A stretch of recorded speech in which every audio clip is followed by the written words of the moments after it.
Hello everyone, welcome to Jargus Ranger Review. This time we're looking at the premiere episode of Power Rangers Super Ninja Steel, Echoes of Evil. And oh man, I so enjoyed this one. This is a great way to start a continuing season. First of all, it begins right where the last one left off, after a little while. In space, with Madame Odious on the wrecked Galaxy Warriors spaceship. But wait, no it doesn't. Because a wormhole opens up and another ship comes out. With a bounty hunter named Sledge aboard. Yes, Sledge from Dino Charge. He's back. With Poisandra too. And Wrench. But there's no Fury or Curio or Heckler or anything. It's not sure if this is the black hole that sucked them in when they destroyed the Dark Energem, or if they escaped through it when they were supposed to fly into the sun. I'm willing to bet it was the former. Which so means they're definitely gonna set up a Dino Charge crossover sometime in this season.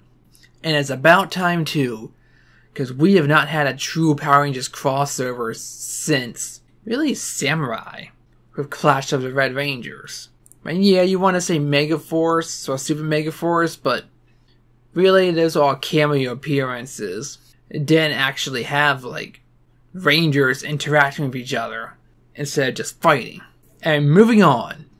So Sledge's crew discovers that Super Ninja Steel, or Ninja Super Steel, as they call it in the show, launched into the ship, and they just think it's very valuable.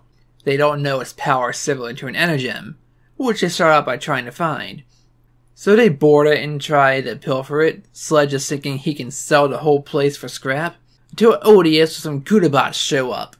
Now, they don't get into a fight or anything, because Sledge is mostly courteous. He's saying he thought he was going to take the parts out of here because he thought it was abandoned. So he strikes her deal. We'll take this rock out of here and I'll fix it up for you. Win-win. And he makes up a story about, oh, his wife, she loves having the rock. She collects asteroids.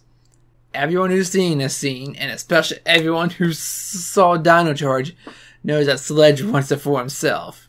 Of course, after he goes to fulfill the deal, because Odious just doesn't want to deal with this guy, so he sounds a lot more higher tone than before, not as gruff. Sorta as if Lord Zed, after he married Rita, for example. I don't know. It's interesting, at least.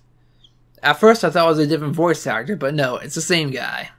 Anyway, his prisoner there, she stays behind and he stupidly doesn't notice. And she tells Odious what he really wants is to take the steel off. But of course, he flies off happily, carrying the asteroid in net behind him. But Odious has the steel extracted from the asteroid. She doesn't need it anymore. Which means Cosmos is still there, and she tells him to continue on the Galaxy Warriors show. It's back on air. Meanwhile, back on planet Earth, Victor, Vincent, and Monty have made a fortune with their monster repellent spray. Which, as we know, is just Monty's flatulence in a can. As they escaped from, well, the Warrior Dome in the last episode of the previous season. So you might think, oh, they're gonna get found out. Well, it's true, because Mick shows up and tells them that they're back, they're coming towards Earth. If you don't remember, Mick is our supporting character who makes stuff for the Rangers. And, like, pretty much forges new ninja stars for them and whatnot.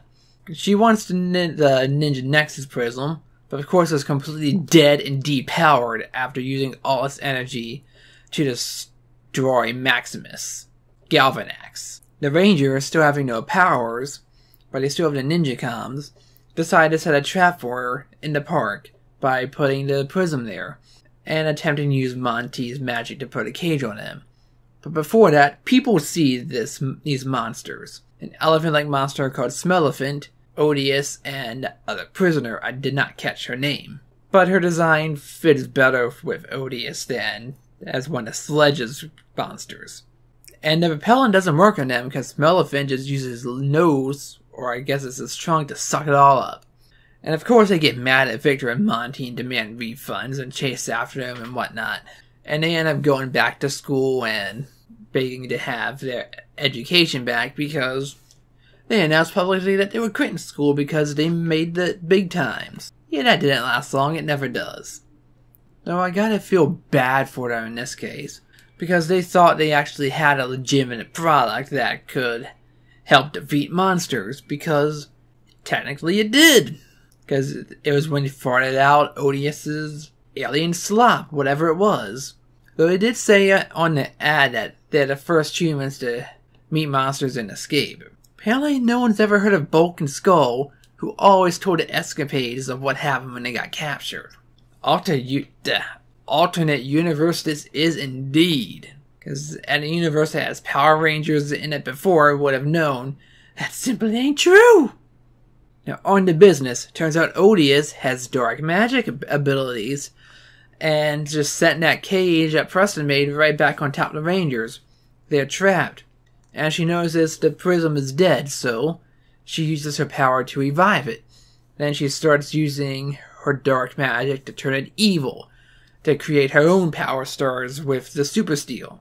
Well, the Rangers ain't having that, so Preston uses some more magic change-out to bend the bars of the cage and the Rangers go start fighting.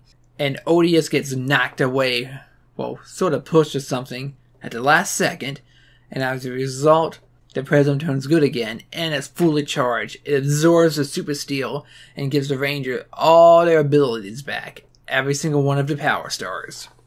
So they're back at full power right from the get-go, which leaves Smelephant with nowhere to go. I mean, Brody just takes his Lion Fire ability, and Levi uses his Star Mode, and they just combine their attacks to destroy it. Not much of a fight, but given the way it worked thematically and just fitting that Rangers getting their powers back, it works pretty well. And of course it gets gigantified with a brand new audience to watch these battles go down. And they use the Lion Fire Zord again. And it's quickly defeated. I mean, the one attack it tries to use is instantly deflected and it freezes them. And it doesn't even go into Megazord mode, it just stays in the Zord form and Brody just rams it up with a slash and destroys it. Pretty simple. Normally I say it was lackluster, but the presentation value was pretty good. And it fit with the overall story they were telling. So yeah, they put the Prism back into the Ranger base and everything's back in action, except this time Odious is the one in charge. And she might be interesting because she seems a little more serious, a little more conniving, and a lot more strategic than Galvanax ever was. Galvanax just relied on brute strength. Odious relies on, well, power, but also thinking of how she's going to use that power. Galvanax, you just took the power and started trying to mess with it. It didn't quite work out for him, as we know, he got destroyed. So overall, this is a great start to the season. Also, the visuals look better, like, everything looks neater and cleaner. I don't mean like it looks fake, I mean like the video quality of the episode overall is much better than the last season was. So that just makes it a lot more pleasing to look at in every single scene. So definitely, this is a very good season premiere, a good way to continue off where we were before at the end of Ninja Steel. So I'm looking forward to the rest of it. So I'll see you in the next episode. Till then, I'm Jargus Ranger. Thanks for watching. Let the power protect you.